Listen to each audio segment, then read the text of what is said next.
হলুদ দিলাম, লঙ্কার গুঁড়ি দিলাম, নুন দিলাম, তেল দিয়ে দিলাম।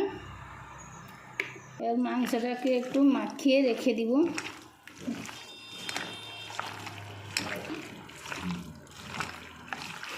মাংসের জন্য আলুটা ভেজে নিব। তেল দিয়ে দিলাম, ছাড়লাম।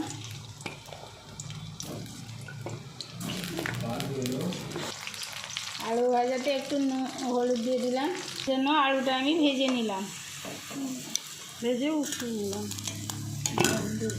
একটু তেল দিয়ে দিলাম, 3টা লঙ্কা দিলাম, দারচিনি দিলাম, লং দিলাম, গোলমরিচ পাতা দিলাম, পেঁয়াজ দিয়ে দিলাম,